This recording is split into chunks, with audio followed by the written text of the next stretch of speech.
इस वीडियो में हम डिटेल डिस्कस करने जा रहे हैं कि जो फीमेल रिप्रोडक्टिव सिस्टम है उसके इम्पॉर्टेंट फंक्शन कौन कौन से। तो स्टेप बाय स्टेप सारे के सारे फंक्शन में आपको एक्सप्लेन करूंगा और स्टेप बाय स्टेप इस वीडियो को मैं आगे फॉरवर्ड करता जाऊंगा। सबसे जो पहला अगर हम देखें तो ये फीमेल का जो रिप्रोडक्टिव सिस्टम है, जो इंटरनल पार्ट है जिसमें ओवरी, यूट्रस और वेजिनल कैनाल आपको क्लियर नजर आ रही है। जो ये स्ट्रक्चर आपको नजर आई है यहाँ पर, ये राउंड सी ये ओवरी है। ओवरी के अंदर ओवरी का काम होता है फॉलिकल बनाना, फॉलिकल तैयार करना। और फॉलिकल क्या होते हैं? ये group of diploid somatic cell होते हैं जो एग को इनक्लोज करते हैं। फॉलिकल की भी डेवलपमेंट साथ साथ चल रही होती है जिसको हम फॉलिक्यूलोजेनेसिस कहते हैं।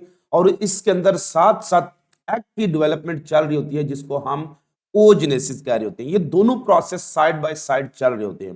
तो ये दोनों प्रोसेस फॉलिक्यूलोजेनेसिस और ओजेनेसिस ओवरी में चल रही होती हैं। और हमने डिस्कस किया था मेंस्ट्रुअल साइकिल, तो उसमें ये ओवेरियन साइकिल का पार्ट है।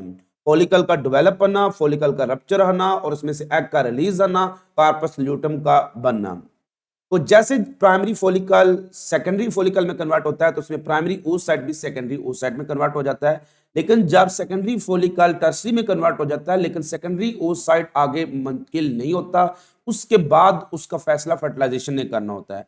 तो ओवरी के अंदर क्या पैदा होते हैं? फॉलिकल्स पैदा होते हैं। और फॉलिकल जब मैच्योर हो चुका होता है, फुल पक चुका होता है, जिसको हमने पढ़ा था एंट्रल फॉलिकल, ग्राफियन फॉलिकल, तो फिर LH हार्मोन आती है तो उस फॉलिकल को रप्चर करती है। जैसे ही फॉलिकल रप्चर होता है तो उसमें से release of egg, specifically secondary oocyte होता है जिस प्रोसेस को हम कहते हैं ओवुलेशन। वो आप यहां पर मुलाहिजा करें कि किस तरह से ओवुलेशन हो रही है। अब ये ओवरी में से ये एग रिलीज हो गया। अब ये एग जब रिलीज हो गया तो आगे ये हाथ की तरह के जो स्ट्रक्चर है, these are called Fallopian tube, ये उसको कैप्चर कर लेती है। और ये एग जो होता है वो इंटर हो जाता है इनटू द ओविडक्ट जो उसको कैरी करेंगे। ये ओविडक्ट में सीलिया है जो एग को आगे प्रोपेल करते हैं टुवर्ड द यूट्रस। तो ये एग आस्ता आस्ता यूट्रस की तरफ आएगा। अब दूसरी तरफ आप देखें, ये जो वेजिनल कैनाल आपको नजर आ रही है बॉटम पर, this is the vaginal canal. लिहाजा फीमेल रिप्रोडक्टिव सिस्टम का पहला फंक्शन हो गया फॉलिक्यूलोजेनेसिस, इसमें फिर एग भी बनता है ओजेनेसिस, एग का रिलीज आना, ओव्यूलेशन भी उसी का काम है।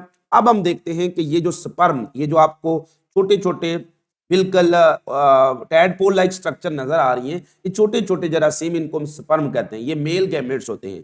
तो फीमेल रिप्रोडक्टिव सिस्टम का जो नेक्स्ट काम है वो ये है कि मेल से सीमन रिसीव करना।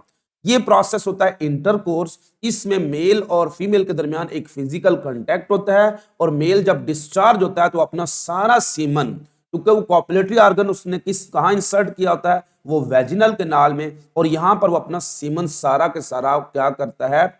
डिस्चार्ज करता है। इस प्रोसेस को हमने पढ़ा था इजैकुलेशन। अब जब इजैकुलेशन होता है तो सारा सीमन वेजिनल कैनाल में पड़ा होता है। इस सीमन में मिलियंस के हिसाब से स्पर्म्स होते हैं। अब ये स्पर्म केमोटेक्टिकली मूव करेंगे टुवर्ड द एग, और एग कहां मौजूद है? ये वो ओविडक्ट का जो आखिरी जो स्टार्टिंग रीजन है वहां पर मौजूद है। यहां पर एग पड़ा हुआ है जिसको कैप्चर किया था फेलोपियन ट्यूब ने फ्रॉम द ओवरी। तो एग पैदा हुआ था ओवरी में, रिलीज हुआ था पेल्विक कैविटी में, इसको कैप्चर कर लिया फेलोपियन ट्यूब ने और शिफ्ट हो गया इनटू द ओविडक्ट, और वहां पर सीलिया की मदद से ये फॉरवर्ड मूव करता रहेगा। सीमन डिस्चार्ज हुआ वेजिनल कैनाल में। अब सीमन के अंदर स्पेसिफिक एंजाइम्स होती हैं जो यहां पर प्लग ऑफ म्यूकस होता है जो सर्वेक्स रीजन में, उसको वो क्या करता है? थिन करता है और स्पर्म यहां से गुजरने में कामयाब हो जाते हैं। अब जब यहां से स्पर्म गुजरते हैं तो जैसे जैसे वो वेजिनल कैनाल में से गुजरेंगे तो बहुत से स्पर्म इस पूरी दौड़ में फैगोसाइटोस हो जाते हैं। क्योंकि फीमेल का इम्यून सिस्टम इन स्पर्म को फॉरेन बॉडी कंसीडर करेगा, एंटीजन कंसीडर करेगा, तो वो उनको खा जाता है। तो मिलियंस ऑफ स्पर्म्स की एक दौड़ चलती है। यहां पर नेचुरल सिलेक्शन होती है, जो स्पर्म सबसे फिट होते हैं। अब देखिए जैसे जैसे मूव कर रहे हैं ये सारे स्पर्म किस तरफ जाएंगे? ये स्पर्म चले जाएंगे टुवर्ड द एग, जो कि किस तरफ आ रहा है? यूट्रस की तरफ आ रहा है।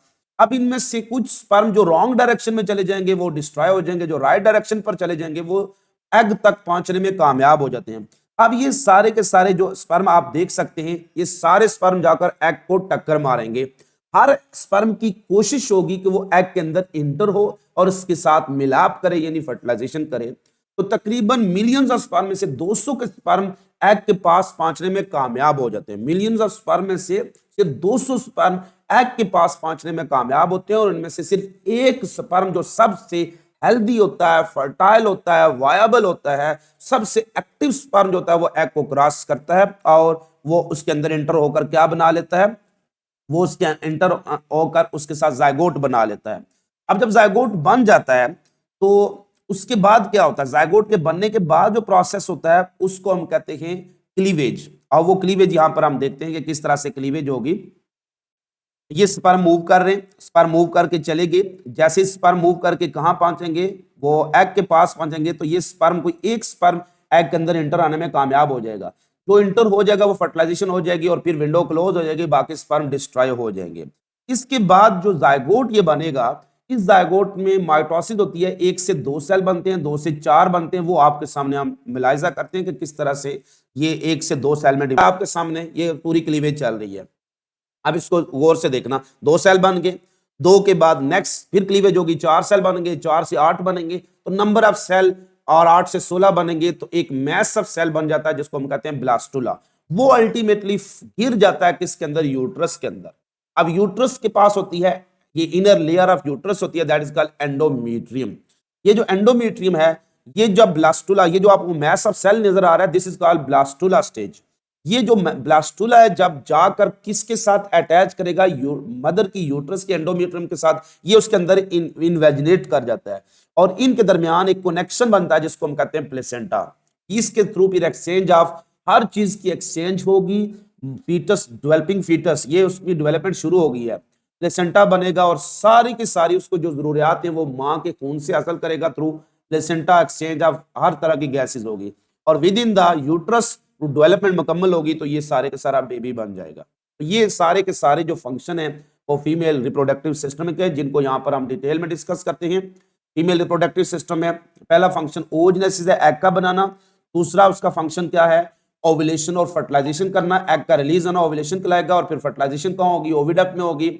नेक्स्ट जो जायगोट किस फॉर्म में होगा, वो ब्लास्टुला स्टेज में अटैच हो जाएगा with in the uterine wall. इस प्रोसेस को हम प्रेगनेंसी कहते हैं और इसके बाद डेवलपमेंट होगी, पूरा के पूरा बेबी बनेगा और फिर प्रोसेस ऑफ बर्थ भी होगा। और इसके अलावा जो फंक्शन है वो हार्मोन, इंपॉर्टेंट हार्मोन भी पैदा करती है, जिनको हम बाद में डिटेल 1 बाय 1 डिस्कस। खुश रहिएगा, खुश रखिएगा, दुआ में याद रखिए।